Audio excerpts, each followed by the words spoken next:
Welcome to mind blowing classes. आप सबों को माइंड ब्लोइंग क्लासेज के यूट्यूब परिवार चैनल पर मोस्ट वेलकम। केमिस्ट्री का पहला वीडियो, पहला चैप्टर, पहला लेक्चर आज। ठीक, कौन सा चैप्टर? Solid state.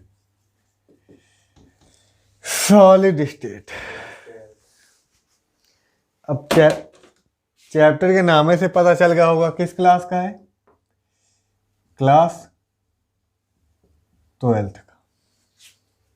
सब्जेक्ट कौन से सब्जेक्ट का चैप्टर है? केमिस्ट्री का। ये किस केमिस्ट्री का पोर्शन है ये चैप्टर? तो फिजिकल केमिस्ट्री का। किस केमिस्ट्री का? Physical chemistry. स्टार्टिंग के जो लेसन है, जो स्टार्टिंग में चैप्टर हैं, वो सारे के सारे फिजिकल वाले हैं। फिजिकल वाले हैं तो फार्मूले भी मिलेंगे और इनके न्यूमेरिकल भी मिलेंगे। ठीक, इस फिजिकल के बाद इनऑर्गेनिक वाला पोर्शन आता है। इनऑर्गेनिक के बाद लास्ट में आता है ऑर्गेनिक वाला पोर्शन। ठीक है, तो ब्लैक वाला मार्कर थोड़ा फीका पड़ रहा है, इंक डालो।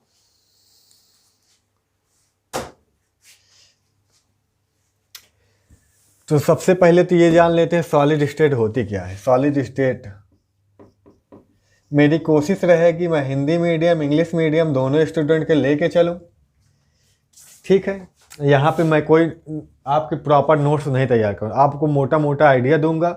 आप नोट्स बनाना चाहते तो खुद से बना सकते हैं, अदरवाइज आप कमेंट करके मैं टेलीग्राम ग्रुप बना दूंगा, आप ऐड हो जाएंगे। वहाँ पे मैं पीडीएफ, चैप्टर ख़त्म होगा तो चैप्टर की पूरी पीडीएफ दे दूंगा। लेकिन पीडीएफ जो होगी वो इंग्लिश में नहीं होगी, हिंदी में होगी। ठीक है, आप यहाँ पे आप कहीं भी नोट्स बनाते हैं, अपने कॉलेज में, अपने कोचिंग में, आपके समझ में आया है कि नहीं आया है, यहाँ आप वीडियो देख के आप समझ सकते हैं आसानी से, चीज़ें आपको क्लियर हो जाएंगी। ठीक है, मैं मेन चीज़ें बोर्ड से राइट करूँगा, बाकी ज़्यादातर मैं ओरल में बोलूँगा ऐसे। अंडरस्टैंड? अभी स्टार्ट करते हैं। सॉलिड स्टेट किसे बोलेंगे? सॉलिड किसे बोले? क्या देख के, क्या सीन करके हम बोल देंगे कि हाँ ये सॉलिड स्टेट में है ये चीज़? देखो, इसकी जियोमेट्री क्या होती है? जियोमेट्री होगी फिक्स। जियोमेट्री होगी फिक्स। वॉल्यूम होगा क्या? वॉल्यूम के होगा क्या? फिक्स। ठीक है, और इसका शेप एंड साइज, शेप क्या होगा? फिक्स। ऐसा। इसमें होता क्या है? इसमें जो संपीड़न या क्या बोलते हैं इसको, ये क्या होते हैं? ये एक तरह से इनको कंप्रेस नहीं किया जाता है, क्रम्सिबल नहीं होते, इनको कंप्रेस हम नहीं कर सकते, अर्थात नॉन कर्सिबल होते हैं। ठीक है,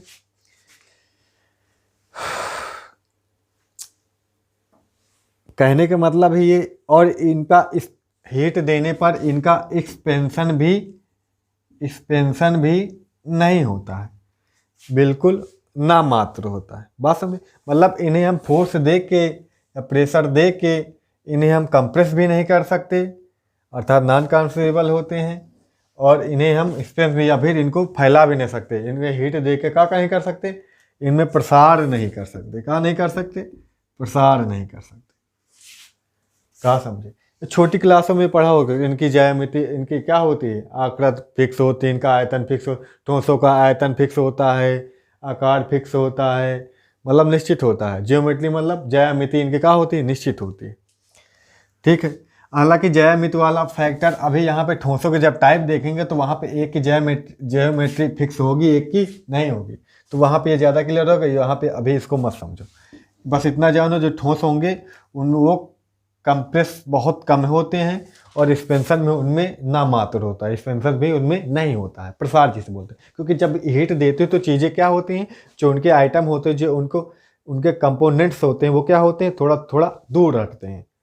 पर यहाँ पे सॉलिड में ऐसा नहीं होता है, बहुत कम होता है, बहुत कम। इतनी बातें क्लियर हैं।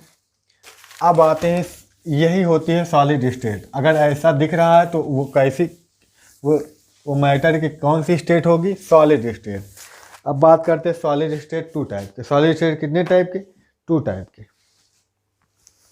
क्रिस्टलाइन सॉलिड और एमार्फस सॉलिड, क्रिस्टलीय ठोस और अक्रिस्टलीय ठोस। ये कितने टाइप के, टू टाइप के। ये मार्कर ही खराब है यार, कैसे कैसे हो।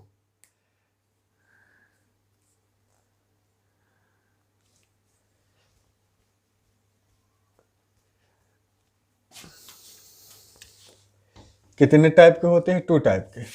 सॉलिड स्टेट कितने टाइप के, टू टाइप, एमार्फर और क्रिस्टलाइन, अर्थात क्रिस्टलीय ठोस और अक्रिस्टलीय ठोस।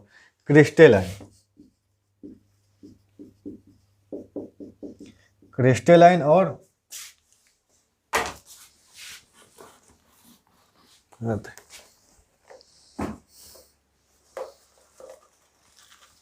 वो वाले में ब्लैक डालो, इंक ब्लैक डालो।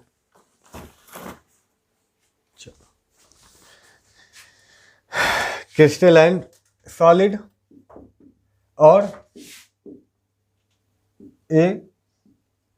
Amorphous solid. सॉलिड स्टेट कितने टाइप के, टू टाइप के। फर्स्ट ये, सेकंड ये।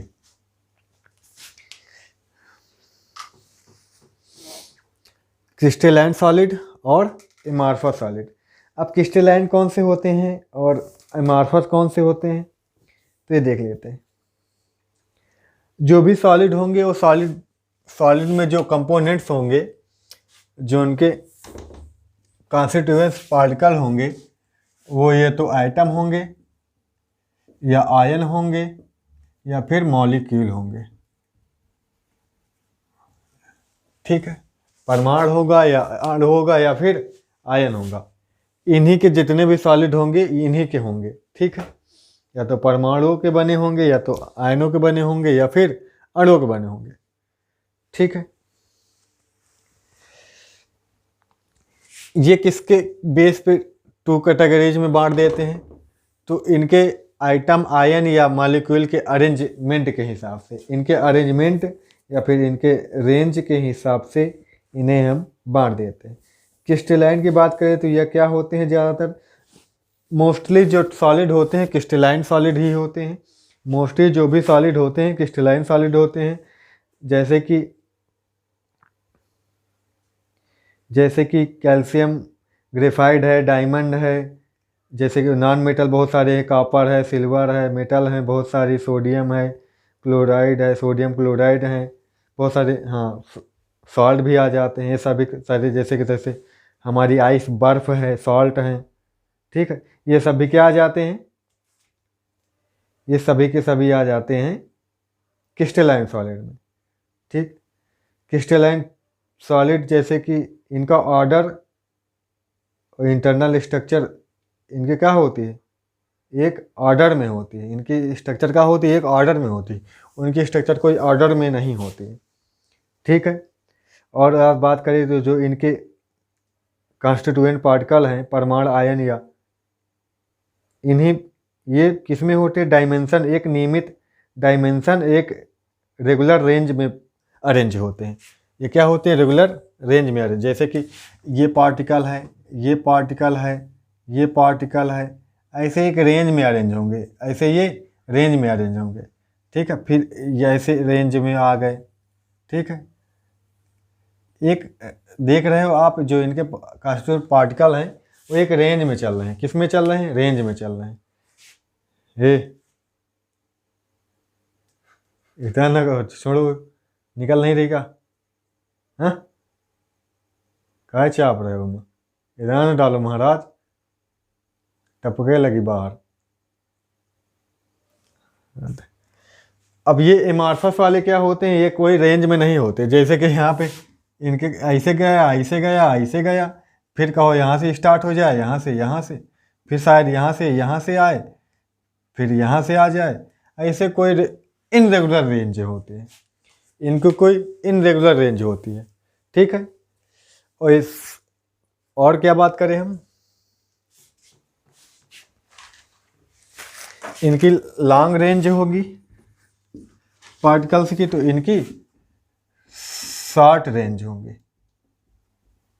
इनका लघु परास, इनका दीर्घ परास। ये इनके अवयवी कण दीर्घ परास में होंगे। कौन से परास में? दीर्घ परास हिंदी में बोल देते हैं, दीर्घ परास रेंज। और यहाँ पे लघु परास। कौन सी परास? लघु परास में। इंपॉर्टेंट फैक्ट है ये, याद रखिएगा। रेंज, रेंज नहीं सुनी हो? एक रेंज यहाँ से यहाँ तक है, एक रेंज यहाँ से यहाँ तक। इनकी रेंज छोटी छोटी, इनके रेंज पहुँचे नहीं है ज़्यादा, इनकी रेंज कम है, इनकी रेंज ज़्यादा है। इनके दीर्घ मतलब बड़ा, लंबा, लॉन्ग। इनकी रेंज, ये देखो रेंज इतनी बढ़ती जा रही है, रेंज इनके बढ़ती, ये आकर बुत्ती भर के ख़त्म हो गए। इनके रेंजें नहीं कोई, छोटी छोटी रेंज में टूट जाते हैं। बात समझ पा रहे हो? ये छोटी छोटी रेंज में इनके जो पार्टिकल्स हैं, कण हैं, ये छोटी छोटी रेंज में ख़त्म हो गए। उनके लंबी लंबी रेंज बनाते हैं। वो इनके एक रेगुलर अरेंज में है। ये कहाँ है? रेगुलर अरेंज में। इनके कहीं कोई इधर होगा, कोई उधर होगा, कोई उधर होगा, कोई था ही नहीं, मतलब इनरेगुलर होंगे ये। वो नियमित होंगे, ये अनियमित होंगे इनके अवयवी। ऐसी ऐसी बात है इनमें। ठीक है, और मैंने जैसे अभी बोला कि इनकी सिमेट्री क्या होगी, इनकी सिमेट्री, जियोमेट्रिकल शेप, ये क्या होगा? एक नियमित होगी, फिक्स होगी। उनकी कोई सिमेट्री मतलब कि सममिति, और उनकी ज्यामिति मतलब जियोमेट्रिकल शेप, ये सभी क्या होगा? अनफिक्स होगा, फिक्स नहीं होगा एमॉर्फस में। ठीक, उनका ये सब कुछ फिक्स नहीं होगा। बस समझ में आई? इतनी बात क्लियर है? ठीक, जैसे इसके एग्जाम्पल जैसे अभी बोला था ना मैंने, ग्रेफाइट है, क्या है? ग्रेफाइट है, और डायमंड है,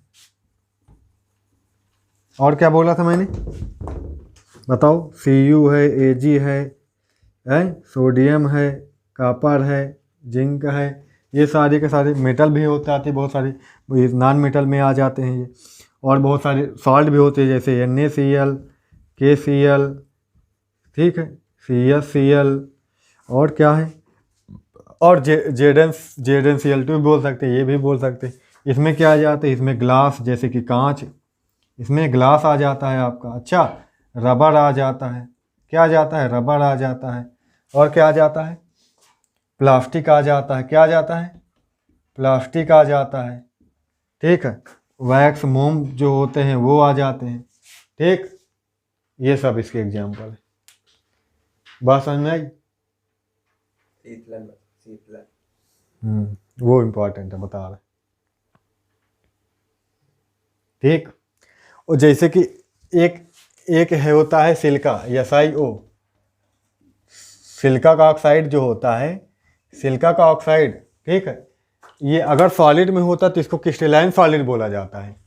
क्या समझे? अगर ये सॉलिड में है तो इसको क्रिस्टलाइन सॉलिड बोलेंगे। अगर इसे हम लिक्विड में चेंज कर लें, इसे क्या टेम्परेचर दे दें, इसे हम टेम्परेचर दे दें, इसे लिक्विड में चेंज कर ले, काहे में चेंज कर ले? लिक्विड में, तो फिर ये जो शेप बनाएगा वो एमॉर्फस सॉलिड कहलाएगा। वो जो इसे हम कांच में डाल सकते हैं, फिर जो बनाएगा ना कांच अर्थात ग्लास, ये क्या लिखा है यहाँ पे? ग्लास होना चाहिए ना, ग्लास। वो क्या होगा? वो होगा एमॉर्फस सॉलिड, क्रिस्टलेट हो। बात समझ में आई?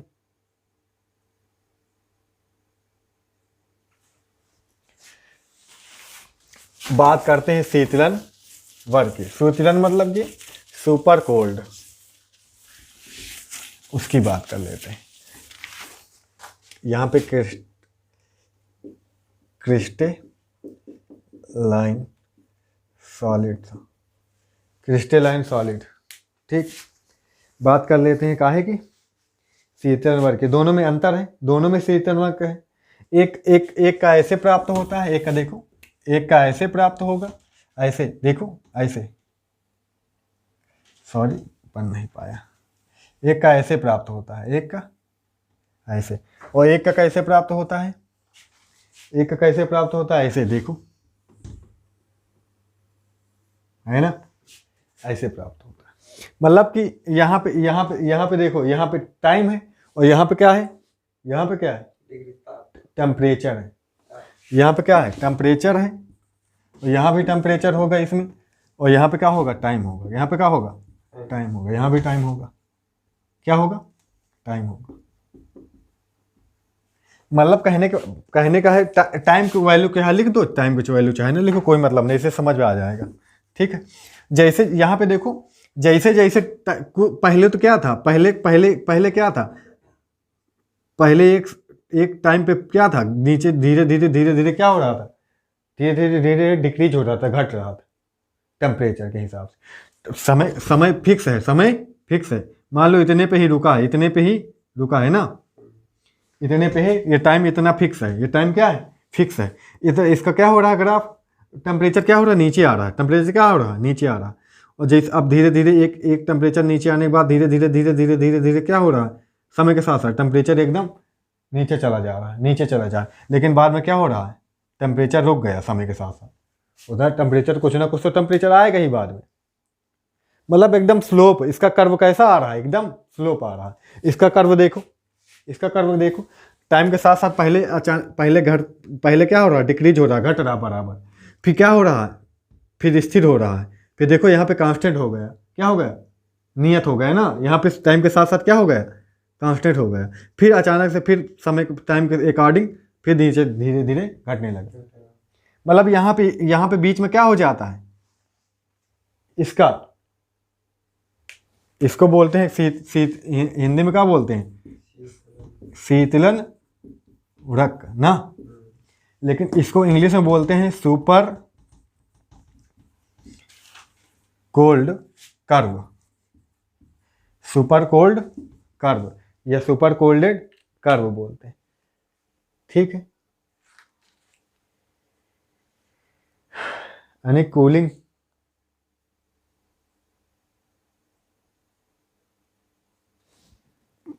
कर्व या सुपर कोल्डेड कर्व, मतलब शीतलन या फिर कूलिंग कर्व बोल सकते हैं हम। क्या बोल सकते हैं, कूलिंग कर्व बोल सकते हैं। कौन सा कर्व, कूलिंग कर्व। मतलब कि जैसे इनका टेम्परेचर जैसे जैसे कम करेंगे ना हम, ये समय के साथ साथ इसका टेम्परेचर कम हो जाता है, कांस्टेंट हो जाता है, कम होते नहीं है। मतलब कि पहले तो कम हो रहा था, पहले 20 मिनट में क्या हुआ था, कम, फिर बाद में समय 20 से 30 हो रहा है, 40 मिनट हो रहे हैं, 50 मिनट हो रहे हैं, तब भी इसका टेम्परेचर घट नहीं रहा, उतना कांस्टेंट हो गया। बात समझ में आई। इसी को कहते हैं, इसका इनके टेम्परेचर जो होते हैं अचानक से एकदम ठंडे नहीं हो जाते, अचानक से कोल्ड नहीं हो जाते एकदम से। बात समझ में आई। इनका टेम्परेचर क्या हो जाता है, कांस्टेंट हो जाता है बीच में। कहने का मतलब ये है ना, क्रिस्टलाइन सॉलिड में ऐसा होता है। लेकिन इनका अचानक से गिरता ही जाता है, गिरता ही जाता है, फटाक से धड़ाक से ठंडे हो जाते हैं, लेकिन ये अचानक से ठंडे नहीं होते। बस इतना कहने का मतलब, ये अचानक से कोल्ड नहीं होंगे, ये अचानक से कोल्ड, इनका कर्व एकदम स्लोप है, देखो एकदम ऐसे हो जाता है, एकदम ऐसे ही होता है, या किसी ये ऐसे ही होना चाहिए, ऐसे थोड़ा कम सही बना है, ऐसे ही होना चाहिए एकदम ऐसे। देखो एकदम घटते चला जा, समय के साथ साथ घटते चला जा रहा, घटते चला जा रहा, घटते चला जा रहा। और ये घटता नहीं है, पहले गिरा है फिर एकदम से रुक गया, एकदम से कांस्टेंट हो गया। अगर आप समझ में आया, अगर आप कहना क्या चाह रहा। चलो, एक इनका खास है समदैशिक और विषमदैशिक, समदैशिक और विषमदैशिक वाला गुण है ना। विषमदैशिक कौन होते हैं और समदैशिक कौन होते हैं, समदैशिक कौन होते हैं, विषमदैशिक कौन होते हैं।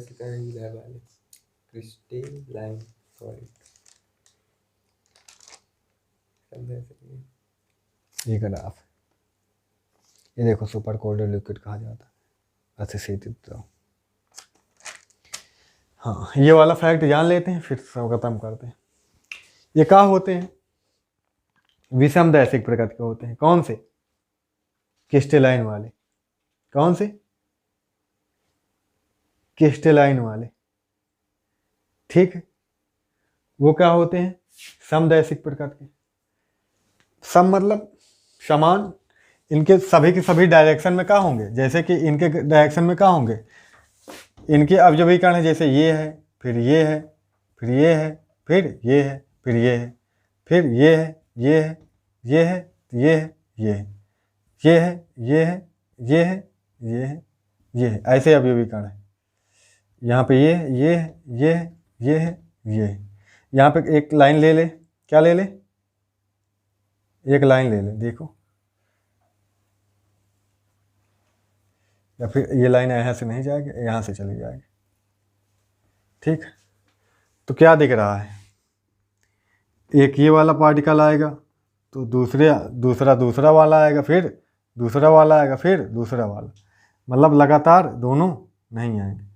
ये ऊपर ही कर दे, ठीक।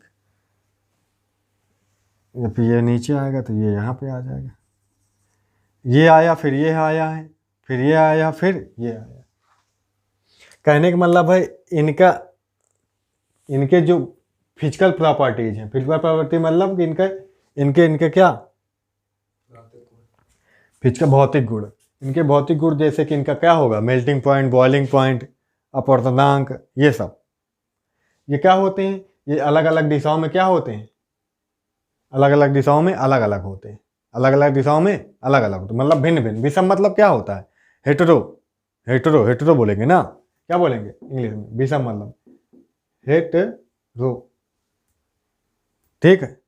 और ये क्या होते हैं, सम मतलब आइसो, क्या होते हैं, आइसो, मतलब आइसो मतलब समान होंगे, इनके सभी दिशाओं में गुण क्या होंगे, समान होंगे, और इनमें ऐसा नहीं होता है। हो सकता है इतना बड़ा सा सॉलिड हो तो इस डायरेक्शन में अलग तरह का, इस डायरेक्शन का क्या हो, मेल्टिंग पॉइंट थोड़ा अलग आ, डिफरेंट आ जाए, इस डायरेक्शन का मेल्टिंग पॉइंट में थोड़ा डिफरेंस आ जाए, इस डायरेक्शन में थोड़ा डिफरेंस आ जाए, बात समझ में आ रही है। लेकिन इसमें ऐसा, एमार्फस वाले में ऐसा नहीं होता। यही है इनके समदैशिक विषमदैशिक मतलब यही है, ठीक है। विषम मतलब अलग अलग दिशाओं में, अलग अलग दिशाओं में क्या होंगे, समान नहीं होंगे इनके फिजिकल प्रॉपर्टी, हाँ, इनके सभी दिशाओं में सब डायरेक्शन में क्या होंगे, समान होंगे, ठीक है। यही कहना चाह रहा है। वास्तविक अवास्तविक बताओ, वास्तविक जो क्रिस्टलाइन सॉलिड है क्या है, ट्रू सॉलिड है, क्या है, ट्रू सॉलिड है, क्या है, ट्रू सॉलिड है। और ये क्या है, स्यूडो, ये क्या है, क्या है,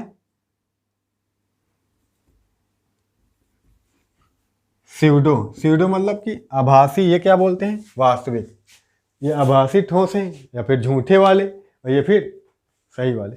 झूठे वाले कैसे, आपको जो तुम आता है ना डालडा, क्या आता है, डालडा, वो भी इसका उदाहरण, इसी का एग्जाम्पल है। जो मोम आता है, क्या आता है, मोम या वैक्स बोलते हो ना, कैंडल आती है ना मोम वाली कैंडल, वो क्या है, वो भी इसका एग्जाम्पल है। बताओ वो सॉलिड है क्या, असली में सही में सॉलिड है क्या। जैसे तुम्हारा घी है, घी है होगा, घी है, घी क्या हो गया, जम गया, घी क्या है, जम गया, घी क्या है, जम गया। वो अब वो कौन सा ठोस है, अब वो बताओ वो कौन सा ठोस है, वो भी क्या है, एमार्फस सॉलिड है, क्रिस्टलाइन नहीं है। क्रिस्टलाइन में ज़्यादातर क्या होगा, क्रिस्टल बनेंगे, ज़्यादातर काम होगा, उसे जब तोड़ोगे तो क्रिस्टल बनेंगे। क्रिस्टलाइन सॉलिड में क्या बनेंगे, क्रिस्टल बनेंगे, पहचान यही है एक मेन। उसमें क्या ज़्यादातर बनेंगे, क्रिस्टल बनेंगे, उसमें कोई क्रिस्टल नहीं बनेंगे। लेकिन कांच, जो ग्लास है बाबू, जो ग्लास है, ग्लास में क्रिस्टल दे देता है छोटे छोटे, लेकिन ग्लास कैसा है, एमार्फस है, ये मैं बोल रहा। ग्लास में किस नहीं, क्रिस्टल से कभी ग्लास को ठोक दो इसमें, ठीक, रबर प्लास्टिक ग्लास सब उसी में आता है, एमार्फस में। जो ये होते हैं ना, जो ये सब, ये भी क्या है, ये क्या सच में होते हैं क्या, सॉलिड। ये तो टेम्परेचर पा के पिघल जाते हैं, टेम्परेचर कम मिलता दिए, फिर सॉलिड में आ जाते हैं, है ना, अचानक से गिरता है इनका प्रोडक्ट, समझ में आ रहा है। और मान लो तुम जान लो, तुम आयरन है, यफी है, इसको पिघलाए, इसको तुम टेम्परेचर दिए हो, ये क्या हुआ, लिक्विड बदल गया, ये क्या हो गया, लिक्विड बदल गया, ठीक है। और ये क्या हो गया, लिक्विड में बदल गया। अब लिक्विड में बदल गया तो इसको इसका क्या हो, टेम्परेचर अचानक से गिर जाता है? नहीं गिरता, स्थिर रहता। कहो बड़ी देर तक उतना ही गर्म रहे, होता है ना ऐसा, तभी ना वैसा ग्राफ बन रहा था। अभी टेम्परेचर क्या हो रहा था इनका, स्थिर हो रहा था, कांस्टेंट हो रहा था, इसीलिए ऐसा होता है। होता ही है वैसा, होता ही है ना, इनके अंदर वैसी क्वालिटी है इनका। और इनका फटाक से गिरता है, ठंडा आ जाते बड़ी जल्दी से। ये क्या हो जाती है, इनका टेम्परेचर गिरता जाता है समय के साथ साथ, टाइम के अकॉर्डिंग टेम्परेचर क्या होता जाता है, डाउन होता जाता है, डाउन होता जाता है, होता है ना ऐसा। अब और सुनो, तो ये वाले एग्जांपल भी इसी के हैं और किसी के नहीं है। और सुनो, जो जो और क्या, अभी क्या बोले थे, अभी क्या बोले थे, अभी कुछ बोले थे ना, क्या ट्रू और स्यूडो वाला समझ में आया कॉन्सेप्ट? काहे पर इनको वास्तविक बोलते कहा है। एक होता है ये, इनको बोलते हैं कि ये क्या है, ये वैसे अतिशीतित कहाँ है, द्रव है, अतिशीतित द्रव, ये लिक्विड ही होते हैं। अब तुमको हम बताए ना, ये लिक्विड ही ना, ये ठंडे होने पर बस सॉलिड में बदल गए हैं। वो भी ये सुपर कोल्डेड क्या होते हैं, लिक्विड होते हैं। सुपर कोल्डेड लिक्विड होते हैं ये वाले, वो सच में लिक्विड ही है। ये क्या है, लिक्विड। वैसे मोम है, ये क्या है, ये लिक्विड ही है। ये बस अतिशीतित होने पर, सुपर कोल्ड करने पर ये क्या हो गया, सिमट गया है। इनके जो पार्टिकल्स हैं वो एकदम पास पास आके थोड़ा वो हो गए हैं। अगर इनमें कंप्रेशन हो सकता है, इनको हम दाबे ना, इनको कंप्रेस करे, प्रेशर देने का होगा, इनमें कंप्रेशन हो सकता है। और इनमें हीट देने पर ये क्या होंगे, एक्सपेंशन भी होगा, मतलब इनमें प्रसार भी होगा, एक्सपेंशन होगा ना इनमें, पक्का होगा। तो वही बातें बता रहा, इसीलिए इसने कहा कि ये क्या होते हैं, सुपर कोल्डेड लिक्विड होते हैं ना, सुपर कोल्डेड मतलब ठंडे अतिशीतित होते हैं। और ये अतिशीतित थोड़ी ना होते हैं, ये ठंडा के थोड़ी ना बनाए गए, इनके तो फार्मे वैसी होती है वाली। हकीकत में यही ठोस है, ये वाले ठोस नहीं है, ये तो झूठे ठोस हैं, ऐसे बन गए हैं बस टेम्परेचर के हिसाब से। बात समझ आ रही है? लगभग सारी बातें इन दोनों की हो गई हैं, लगभग सारी बातें इन दोनों की हो गई हैं। कोई बात बची हो तो बताओ। क्रिस्टली क्वार्ट्ज, अक्रिस्टली क्वार्ट्ज, क्वार्ट्ज, क्वार्ट्ज यही है, ये बात हम बता चुके हैं, SiO2 वाला हम बताएं ना तुमको। अगर ये सॉलिड में है, अगर ये सॉलिड में है तो ये क्रिस्टली होगा। अगर ये इसके लिक्विड बना डाले, हम इसको क्या बना डाले, लिक्विड, और लिक्विड बनने के बाद जो ठंडा हो जाए, कोल्ड हो जाए, तो क्या बन जाएगा, एमार्फस बन जाएगा। क्या बन जाएगा, अब मतलब अपने ओरिजिनल फॉर्म में है, अभी अपने क्या है, अभी ओरिजिनल फॉर्म में। अगर हमको इस हीट देके लिक्विड बना रहे हैं, लिक्विड बनने के बाद ये कोल्ड होके फिर सॉलिड में बदले, तो कौन सा सॉलिड कहलाएगा, एमार्फस कहलाएगा। क्वार्ट्ज इसी को बोलते हैं, इसी को।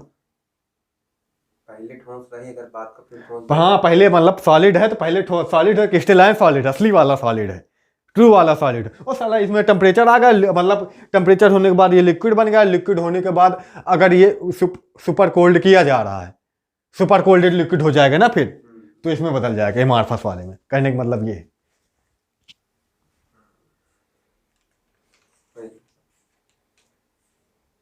है ना। उपयोग का है उपयोग। अरे यार, अब आयरन का क्या उपयोग है, लोहा का क्या उपयोग है, कॉपर का उपयोग है, डायमंड का उपयोग है। डायमंड इसमें आता है, उसमें आता है। डायमंड किसका एग्जाम्पल है, इसका एग्जाम्पल। डायमंड का उपयोग है, इसमें क्या उपयोग है, ग्रेफाइट का उपयोग है, बताओ ग्रेफाइट का क्या उपयोग है। यही इनके उपयोग है, जो इनके उपयोग वही इनके उपयोग, वही चीजें तो हैं वो। इसमें जो मेटल आ जाते हैं वो यही है। जैसे सोना चांदी सब इसमें आएगा, गोल्ड सिल्वर सब इसमें आएगा ना, जो उनके आभूषण वगैरह सब इन्हीं के बनेंगे। ये तो खुद पढ़ने वाली चीज है, ये हमें बताने वाली चीज ना है। आ जाता है सीधा सीधा आगे। आगे चैप्टर में जो भी बातें होंगी इस पर होंगी, चैप्टर में जो भी बातें होंगी क्रिस्टलाइन सॉलिड पे होंगी। एमार्फस तो गया, अब एमार्फस का काम इसी अभी ये सही में है ही नहीं सॉलिड, तो इनकी काहे बात करेंगे हम, इन्हीं की बात करेंगे हम। अच्छा, आगे जितनी बातें होंगी लेसन में इनकी होंगी।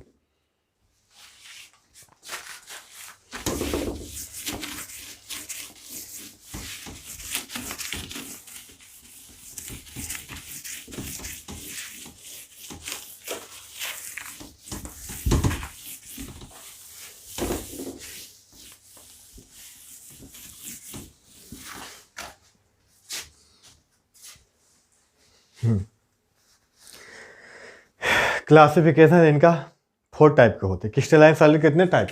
4 टाइप के। आज ये टाइप समाप्त कर लेते हैं, फिर भी लेक्चर एंड कर। क्रिस्टलाइन सॉलिड के टाइप कितने टाइप के? 4 टाइप के। कितने टाइप के? 4 प्रकार के ना।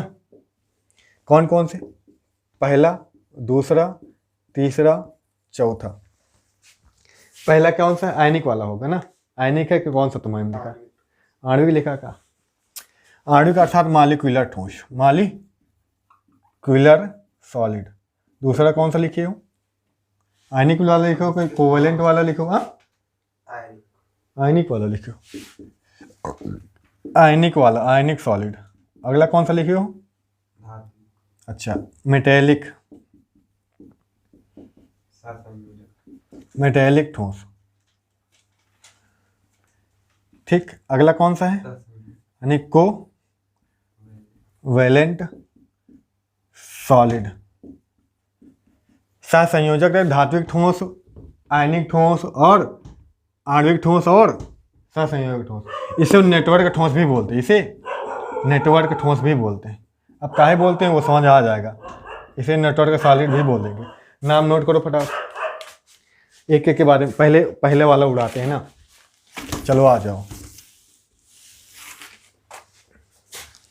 तो इनके जो कॉन्स्टिट्यूएंट पार्टिकल होंगे, अवयवी कण होंगे, ये किसके बने होंगे? ये ओबेसी बाद ये काहे के बने होंगे? ये बने होंगे मालिक्यूल के बने होंगे। नामे से पता चल रहा है मालिक्यूलर सॉलिड मतलब किससे बने हैं? मालिक्यूल से बने हैं। मतलब जो इनके मालिक्यूल होंगे ना, वो आपस में कंप्रेस होंगे। वो आपस में कोई ना कोई बांड द्वारा, कोई ना कोई अट्रैक्शन द्वारा, कोई ना कोई फोर्स द्वारा आपस में ज्वाइंट होंगे एक दूसरे से। जैसे जैसे आइस आती है, बर्फ क्या आती है? बर्फ में क्या होता है? बर्फ में H2O होता है। बर्फ में क्या होता है? उसमें पानी ही है, H2O वाटर ही तो है। वो क्या है? वो सॉलिड में है। वो क्या है में है? सॉलिड में है कि नहीं है? है ना सॉलिड में। ठीक। और फिर आगे इनके फिर कितने प्रकार के हो जाते हैं? 3 प्रकार के हो जाते हैं ना। ये फिर 3 प्रकार के, तीनों का अब इन्हें पीट लो।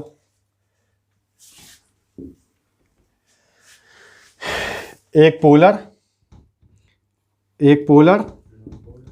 एक नॉन पोलर, एक हाइड्रोजन अबांधित होंगे ना।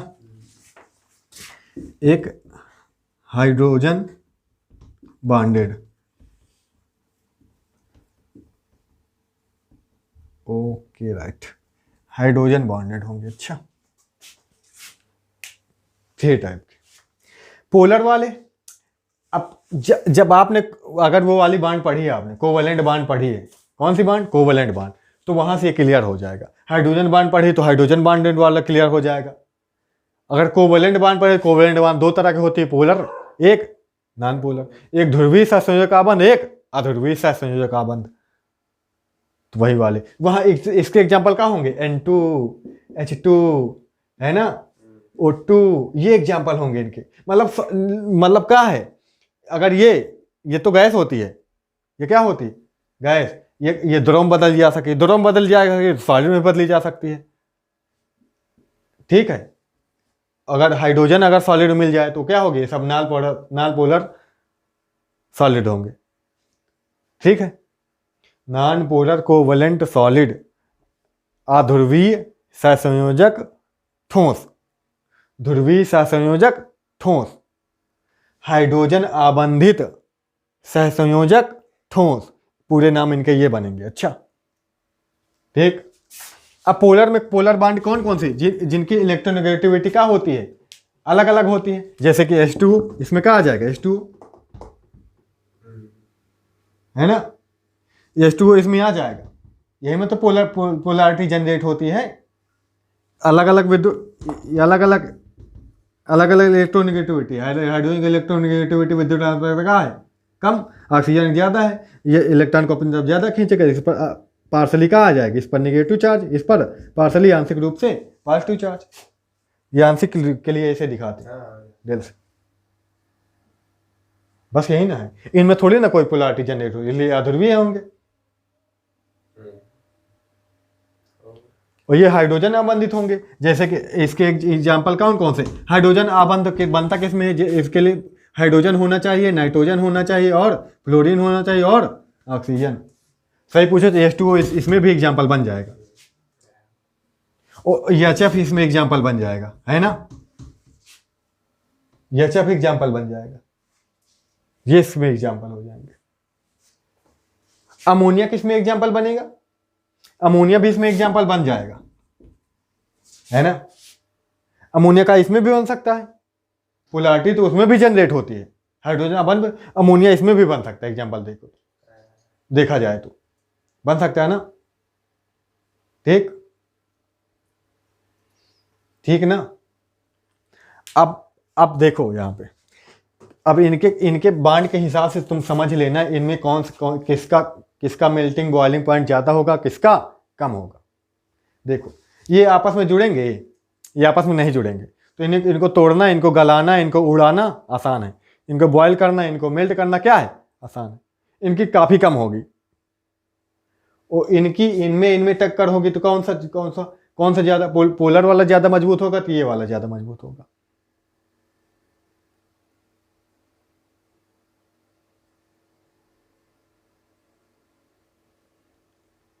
जैसे कि किसकी बात करें हम, इनका मेल्टिंग पॉइंट बॉइलिंग पॉइंट ज़्यादा होगा, इनका गलनांक क्वथनांक ज़्यादा होगा कि इनका गलनांक क्वथनांक ज़्यादा होगा, इन वालों का यहाँ से ऑब्जेक्टिव बनेगा।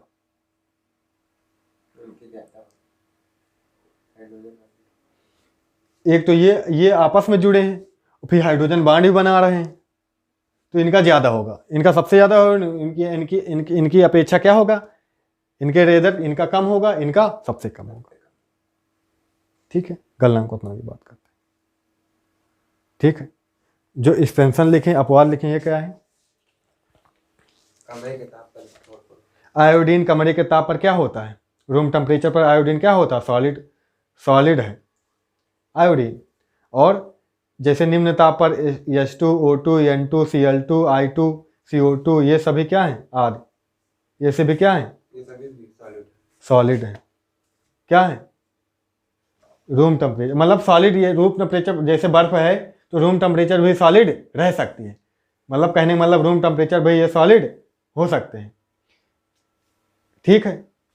अनेक अच्छा बताओ, अध्रुवी के बीच, अध्रुवी वाले जो है इनके बीच कौन सा अट्रैक्शन होगा, समान अणु है तो कौन सा अट्रैक्ट, वांडरवाल फोर्स आप अट्रैक्शन कह सकते हैं या लंदन बल कह दे सकते हैं इसी को, है ना। ससंजक बल असंजक बल ऐसे कहें फिजिक्स में समान वाले के बीच ससंजक बल, असमान वाले के बीच असंजक बल। तो यहाँ पे केमिस्ट्री में वांडरवाल बोल देते हैं, लंदन बल बोल देते हैं, बस समझ में। अनेक इनमें कोई पोलैरिटी नहीं होती, इनका आघूर्ण क्या होता है, डाइपोल मोमेंट शून्य होता है, इनमें डाइपोल मोमेंट कुछ ना कुछ होगा, बात समझ में आई, ठीक। ये सब सही है। अब बताओ क्या बचा इसमें, ये तो हो गया सब। ये तो कमरे के ताप पर गैस अथवा द्रव में पाए जाते हैं, लेकिन कुछ अपवाद है ना, आयोडीन CO2 ये सब अलग से याद रखना। ज़्यादातर ये क्या होते हैं, सामान्यतः जनरली ये रूम टेम्परेचर पे क्या होते हैं, गैस या लिक्विड होते हैं, गैस मोस्टली होते हैं। लेकिन अपवाद लिखे हो तुम ये वाले सब, ये रूम टेम्परेचर क्या हो जाते हैं, ठोस अवस्था में भी मिल जाते हैं ये सब ना, इस क्या। चलो आर्गन वगैरह भी है, हाइड्रोजन अबंधित वाले, हाइड्रोजन ध्रुवी वाले में ये भी एग्जाम्पल लिख सकते हो, या Cl और SO2, ठीक। ये भी क्लियर है, वो भी क्लियर, हाइड्रोजन वाले क्लियर हैं। हाइड्रोजन वाले कैसे, इनमें तो ये होनी चाहिए नाइट्रोजन फ्लोरीन ऑक्सीजन, तभी ना हाइड्रोजन बांड उन्हीं के बीच तो बनता है, वो हाइड्रोजन तो उपस्थित ही होगा ना चाहिए। ये कमरे के टेम्परेचर, रूम टेम्परेचर वाष्पशील होते हैं, ये क्या होते हैं, वाष्पशील होते हैं, ठीक। जैसे एग्जाम्पल हमने बता ही दिया। अच्छा एस्टिक अम्ल में भी हाइड्रोजन आबंध बनता है, इसमें भी हाइड्रोजन आबंध बनता है, इसमें भी ऑक्सीजन है ना, तो ये भी एग्जाम्पल हो जाता है। क्लियर है ना ये सब। चलो अगला मिटा है, फिर अगला आ जाते हैं कौन सा, आयनिक ठोस, आयनिक सॉलिड, आयनिक सॉलिड।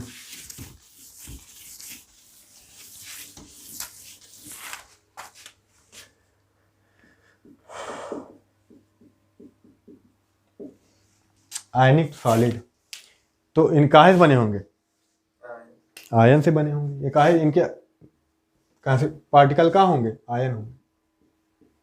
आयन में क्या होंगे? कटायन या एनायन, धनायन या ऋण आयन, कटायन या एनायन, क्या होंगे? एनायन होंगे। अच्छा, धनायन या ऋण आयन, मतलब कि धनायन ऋण आयन किन में बनते हैं? कटायन एनायन किन में बनते हैं? मेटल नॉन मेटल में। आयनिक बांड है उनमें, उन्हीं में बनती है। आयनिक बांड किन में बनते हैं? धातु धातु में। तो उसके एग्जाम्पल वही होंगे, ये धातु धातु से मिलकर बने होंगे। बेसिक फंडा क्लियर? तो यही से क्लियर है ना। और ये क्या होते हैं? अनेक, ये सबसे स्ट्रांग बांड बनाते हैं। ये कौन सा बांड होता है? सबसे स्ट्रांग बांड होता है। फिजिक्स बोलते हैं स्थिर वैद्युत आकर्षण, इलेक्ट्रोस्टैटिक फोर्स। फिजिक्स में बोलते हैं इलेक्ट्रोस्टैटिक फोर्स बोलते हैं। इलेक्ट्रोस्टैटिक फोर्स होता है इनके बीच। इस पर पॉजिटिव चार्ज पूरी तरह से, इस पर निगेटिव चार्ज, और पॉजिटिव निगेटिव बना तो बहुत तगड़ा फोर्स, मतलब सबसे स्ट्रांग बॉन्ड होती है। इनको तोड़ना बहुत ही मुश्किल होता है। और तो सब देने एक ही में होते हैं। ठीक। और जो कोवेलेंट बॉन्ड होती है वही सबसे कमजोर होती है, जो शेयरिंग द्वारा बनती है। साथ समझ में लेते हैं। हाँ, वही सबसे कमजोर होती है, वही फटाक से टूटती। तो ये क्या होती है बहुत, जैसे NaCl, KCl है ना, ZnCl2, ये सब है ना, KNO3, ये सब इसके एग्जाम्पल हो जाएंगे, है ना। सीजियम क्लोराइड, है ना, कुछ भी हो, है ना, ये सब इसके क्या हो जाएंगे? सोडियम का हो जाएगा, चाहे सोडियम नाइट्रेट, चाहे पोटेशियम नाइट्रेट, है ना, सोडियम क्लोराइड, जिंक क्लोराइड, कोई भी हो। क्लियर है? आयनिक, अनिक इनके गलनांक, अनिक मेल्टिंग पॉइंट, बॉइलिंग पॉइंट क्या होंगे? काफ़ी हाई होंगे। इनको तोड़ना ओड़ना आसान नहीं है, काफ़ी हाई होंगे। इनमें आयन होंगे, इनमें क्या होंगे? आयन होंगे, लेकिन ये इनके आयन फ्री नहीं है, इनके आयन फ्री नहीं है, यानी कि इनमें इलेक्ट्रिसिटी क्या होगी? जाएगी, बिजली धारा जाएगी? नहीं जाएगी, क्योंकि इनके आयन फ्री नहीं है, ना इलेक्ट्रॉन फ्री। तो विद्युत के कारण भी कुछ आ रहा है। हाँ, कुछ अलग होंगे। ये अच्छे कंडक्टर नहीं है, इलेक्ट्रिसिटी का अच्छे कंडक्टर, बैड कंडक्टर, कुछ अलग। ठीक। लेकिन अगर इन्हें लिक्विड में घोल दिया गया पानी में, तो इनके आयन एकदम फ्री हो जाएंगे। इनके आयन क्या हो जाएंगे? फ्री हो जाते हैं। फिर तब ये क्या हो जाते हैं? Good conductor. अगर NaCl को हम लिक्विड जल H2O में डाल दें तो क्या हो जाएगी? कंडक्टर बन जाएगा फिर धारा का, यानी कि इनके आयन फ्री हो जाते हैं। ये आयन में टूट जाते हैं ना, साल्ट है ना ये, कटायन एनायन निरायन से बने हैं, कटायन एनायन से, तो ये क्या है? साल्ट है। इनके आयन क्या हो जाते हैं? फ्री हो जाते हैं, तब हो जाएंगे। लेकिन ऐसे सॉलिड में है जैसे, ठीक है, जो साल्ट आता है, नमक, उसमें धारा प्रवाहित करना चाहो तो नहीं होगी। पानी में घोलोगे तो हो जाएगी। काहे से? आयन वहां पे क्या हो गए? फ्री हो गए, और यहाँ से आयन फ्री नहीं है, इसलिए ऐसा है। बात समझ में आई? तो यही सब लिखा है, कोई दिक्कत नहीं, यही सब लिखा है। यानी कि ध्रुवीय विलायकों में क्या होते हैं? क्योंकि ये खुद ध्रुवीय प्रकृति के हैं, इनमें भी पोल जनरेट हो रहा है, पोलर ध्रुवबंध है ना, प्लस माइनस, यानी कि ध्रुवों में क्या होंगे? घुल जाएंगे। इन्हें वाष्पीकृत किया जा सकता है। ये वायु में जलवाष्प की क्रिया नए पदार्थ का निर्माण भी जैसे NaCl के जलवाष्प से क्रिया करा दो तो क्या बना देता है? H2O से NaCl plus H2O, NaOH plus HCl बन जाएगा। ठीक। चलो अब NaCl की संरचना लिखी है। NaCl संरचना में क्लोरीन आयन एका कोशिका के कोनों पर तथा फलक के केंद्र के में होता है, जबकि Na आयन प्रत्येक किनारों पर केंद्र में एक कोशिका के केंद्र में उपस्थित होता है। ये इसी की NaCl की संरचना बनी। ठीक, पूरा क्रिस्टल जाला की है वो। अच्छा, ठीक। यानी कि Cl क्या होगा? Cl थोड़ा क्या है? ज़्यादा है। Cl माइनस क्या है? 14 है, और Na जैसे क्या होंगे फिर? 13 होंगे। ये केंद्र में घुसा रहता है। कहाँ घुसा रहता है? केंद्र में घुसा रहता है। ठीक। जो प्लस वाला होगा छोटा होगा, जो माइनस वाला होगा बड़ा होगा। हालांकि ये बाद में जानेंगे अभी, ठीक, जब डिफेक्ट्स पढ़ेंगे दोस्त तब। अगला आ जाता है धात्विक ठोस। कौन सा? धात्विक है ना। अब धात्विक ठोस इंग्लिश नहीं लिखाते का? अब देख लो कौन सा ठोस? धात्विक ठोस। मेटेलिक सॉलिड, मेटल नहीं।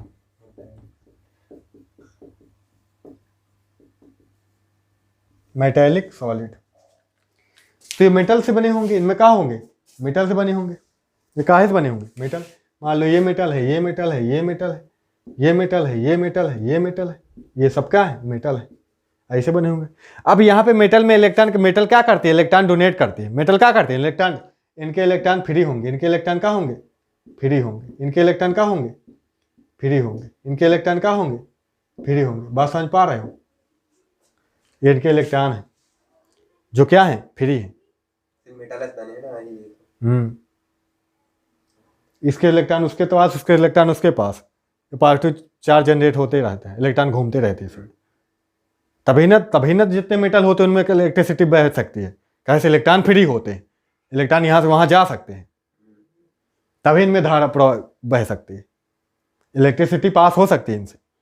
यानी ये गुड कंडक्टर है। कहाँ है इलेक्ट्रिसिटी के? Good conductor.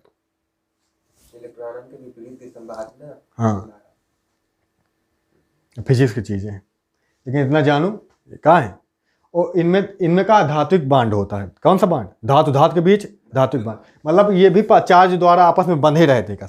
इलेक्ट्रॉन भाई फ्री है, ये एक दूसरे के प्रति ये क्या रिपेल करेंगे, पॉजिटिव पॉजिटिव, और इलेक्ट्रॉन फ्री, इनको न्यूट्रल करके पॉजिटिव निगेटिव जोड़े रखते हैं बहुत मजबूती से।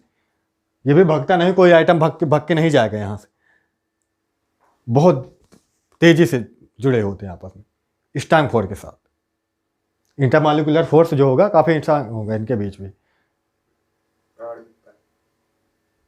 अण होगा तो आणविक बल, परमाणु होगा तो परमाणुविक बल, एटॉमिक फोर्स बोल देंगे। वो भी क्या होगा? काफी प्रबल होगा। ठीक है, सभी तरफ। ये भी इनके भी क्या होंगे? गलनांक, क्वथनांक, मेल्टिंग पॉइंट, बॉइलिंग पॉइंट क्या होंगे? उच्च होंगे, काफी हाई होंगे, है ना। अरे वो तो धातुओं गुण है सब, यानी कि डक्टाइल होंगे, ये मेटेलिक होंगे। इनको खींच पीट के पतली लेयर बना सकते हैं, पतली सी लेयर मतलब चादर। इनको खींच कर लंबा किया सकते हैं, इनको पीट कर पतली लेयर बना सकते हैं, और खींच कर तार वायर बना सकते हैं लंबा। वो तो धातु गुण ही है, ये तो धातु है ही है।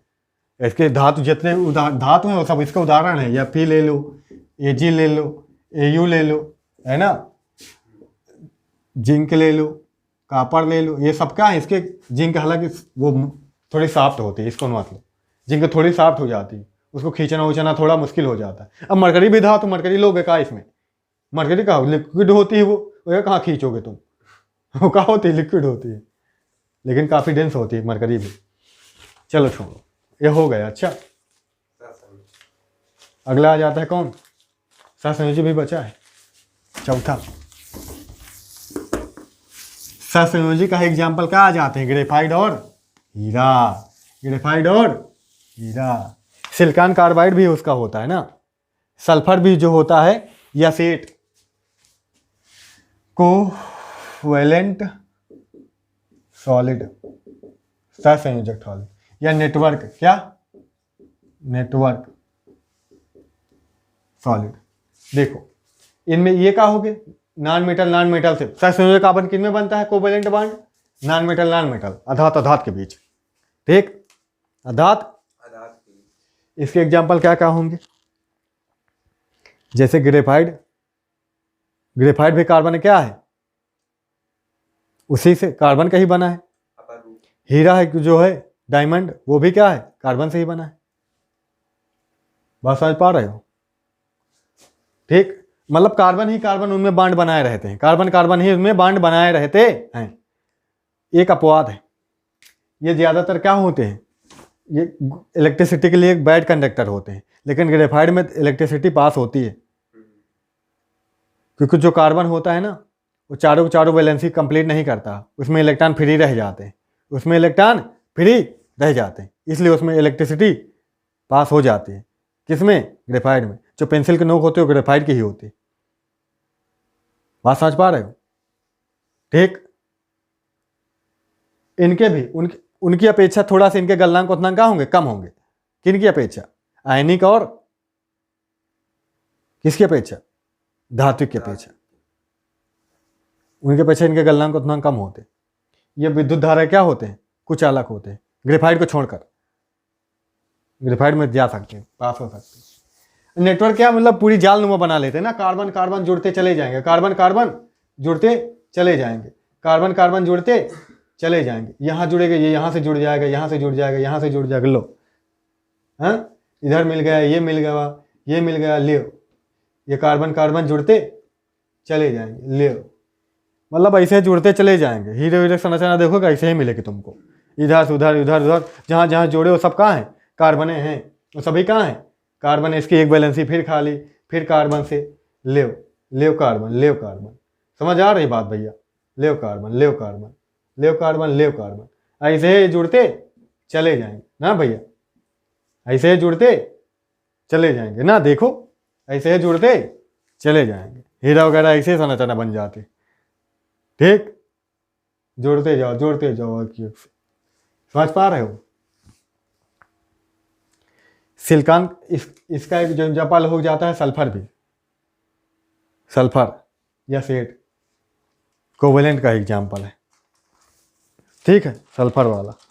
ये ना लिखा हो तो लिख लेना। ठीक,